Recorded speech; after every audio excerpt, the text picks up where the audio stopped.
Salam sejahtera. Saya berkhotbah tema yang saya berikan kuasa pengampunan. Penting sekali kuasa pengampunan ini. Dalam kehidupan sehari-hari kita bersinggungan masalah pelanggaran, kesalahan orang lain, kekecewaan, kebencian, dan sulit untuk mengampuni. Tapi Alkitab mengajarkan kita kuasa pengampunan.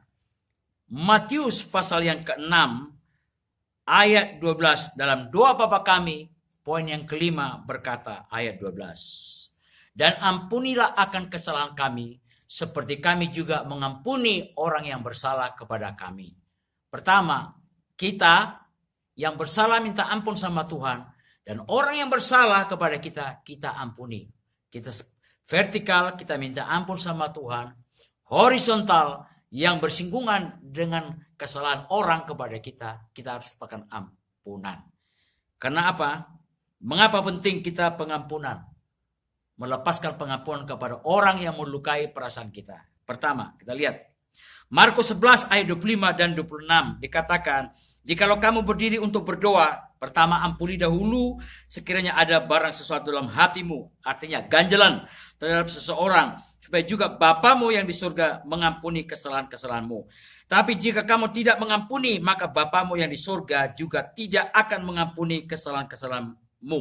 Saudara, Bapa yang punya surga, Bapa pencipta segala sesuatunya, menginginkan semua makhluk yang diciptakannya harus saling mengampuni. Orang yang ada ganjelan kepada hubungan sesama keluarga, sesama teman, antar gereja, harus melepaskan pengampunan.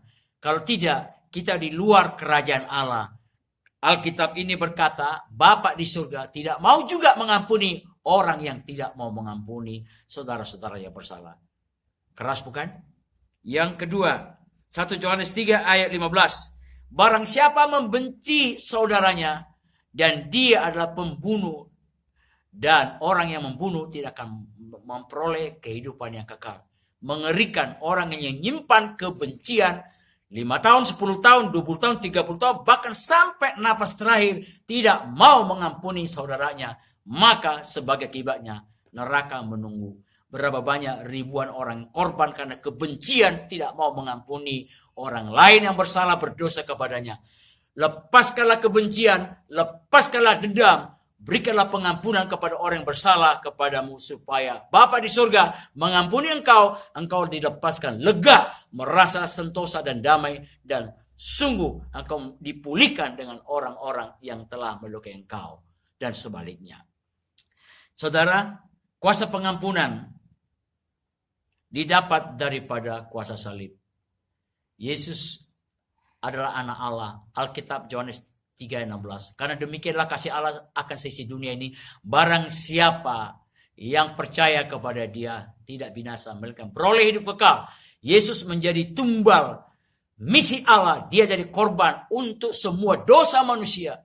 Di kayu salib, korbannya, darahnya mengampuni semua dosa-dosa kita. Percaya engkau kepada pengampunan dari Yesus? Darah Yesus, Ibrani berkata, dia mengampuni, tidak akan mengingat dosa-dosa kita lagi. Apa yang sudah diampuni oleh Allah Bapa, dia tidak akan pernah mengingat dosa kita. Tetapi kita sering mengingat dalam perasaan, dalam pikiran, dalam keinginan, sehingga kita dendam untuk membalas orang-orang lain. Stop untuk berbuat dendam.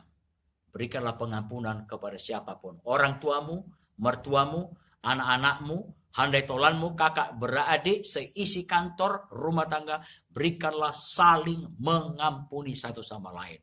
Kuasa pengampunan membuat engkau sehat, pulih dari penderitaan, bebas merdeka, tidak ada tekanan depresi mental yang hebat. Terimalah kuasa pengampunan, ampuni orang lain, engkau juga akan diampuni oleh Tuhan. Tuhan Yesus memberkati.